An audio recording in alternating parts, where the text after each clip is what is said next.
Looking out of my kitchen window. Thank you for joining.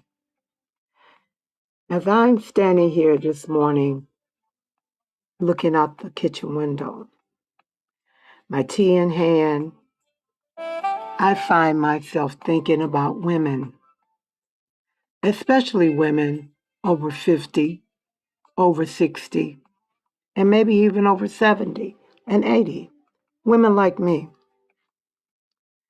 Women who have loved deeply, women who have given almost everything they had emotionally, spiritually, physically, financially, and mentally to their children, their husbands, partners, churches, their jobs, communities, and even extended family. Women who became the safe place for everyone. And somewhere along that journey, many of us gently and quietly begin to believe something. We believe that because we gave so much, surely someone someday will give back to us. Surely because we have been loyal, we will receive loyalty back. We will receive love in return, care, and surely we will receive commitment from those we have poured into and gave. But for many women, as we age, it has brought a painful awakening. Some of the very people we have poured into walked away, forgot us, changed, or just moved on. And they simply did not value us the way we thought they would. You know,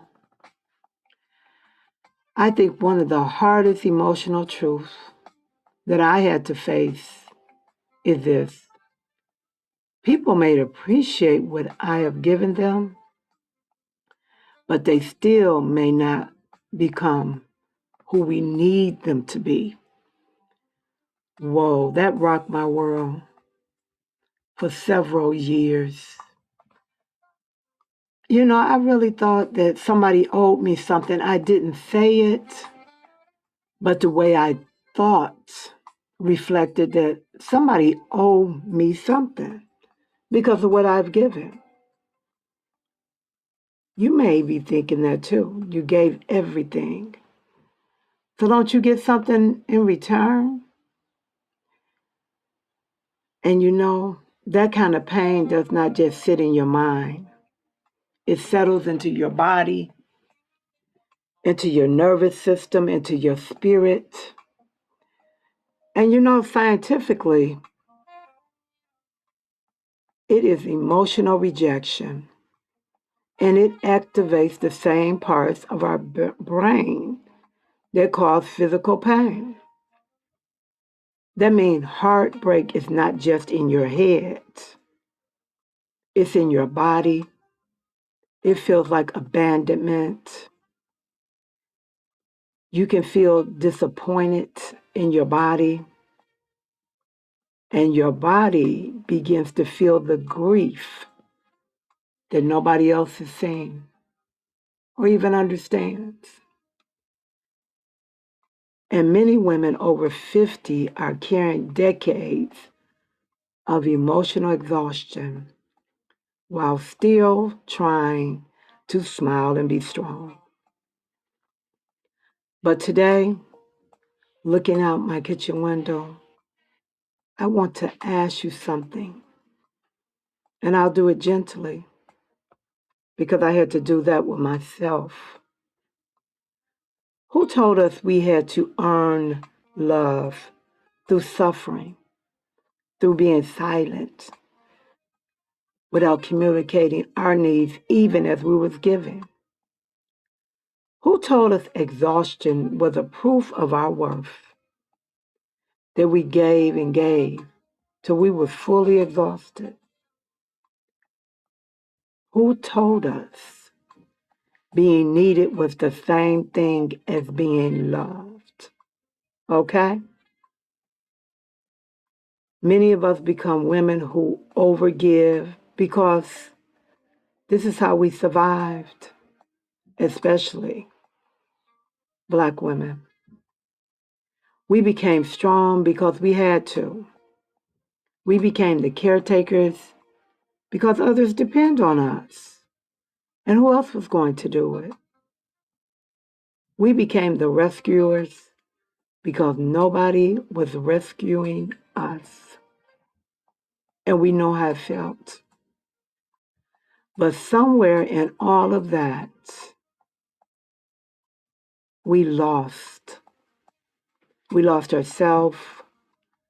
We lost our identity. And now in this season of life, we are being invited in something that is very sacred.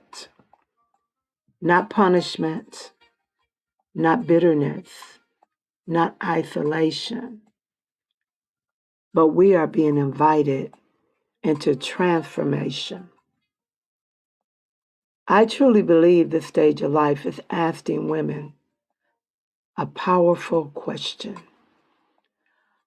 Who are you when nobody else stopped needing you? Who are you when no one needs you? Now, that's not an easy question because we have spent most of our life living on who needs us and what needs to be done. And many women have built their whole identity around helping others, fixing, sacrificing, showing up. But now, life has changed. Your marriage may have changed, your relationships. The children may be grown. Friendships have shifted. And the phone does not ring the way it used to. Your world is quieter. And suddenly, a woman is left to come face to face with herself, not as someone's mother, not as someone's wife, not as an employee, and not as someone's helper. Just you. And for some of us, that can be terrifying. It can feel lonely. It can feel like you're forgotten. But I also believe in this season, it can be liberating. Yes, freedom.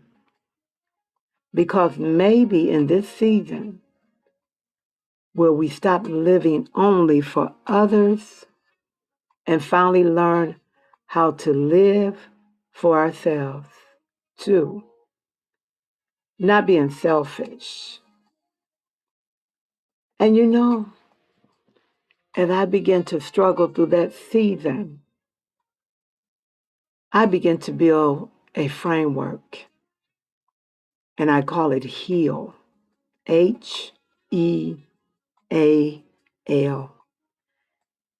And it's an acronym. The H stands for hope. Hope that life is not over. Hope that joy can return. Hope that there is still purpose in my life. E, engage. Engage with me again. Engage with my creativity, my dreams, my movement, my friendships. Engage, be active in laughter, and engage in community. That I say to myself that I do not disappear because I feel disappointed. That I engage with myself. And the A is for align. I align with my truth and my value. And it may take time to rediscover what my truth is, but I'm worth it and you are too. When you align, you stop abandoning yourself, trying to keep everybody else comfortable. You stop overextending yourself for people who only value your youthfulness. You align with honoring yourself. Okay? L means to let go. This can be a hard one. Okay? Because sometimes we confuse what letting go mean abandoning. No, letting go means stop waiting for people to finally become who you think they should be in your life.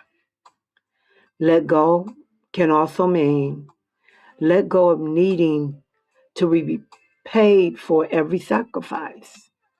Let go of saying somebody owes me because that leads to bitterness.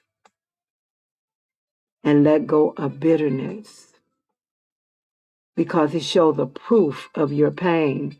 Yes, your pain matters, but let go of trying to make someone pay for something that you believe they owe. You have to come to terms and acceptance with that. Why do you believe someone owes you? And what if they never pay? Are you going to stay stuck there? And the last L means for live. Live now. Not when somebody apologizes. Not when someone finally appreciates you. And not when life comes perfect. Because it's not. It's life. Live. Take the trip. Write the book. Read the book. Plant the garden. Dance. Dream. Live. Create your version of life. And most importantly, love yourself. Love yourself enough to stop abandoning you.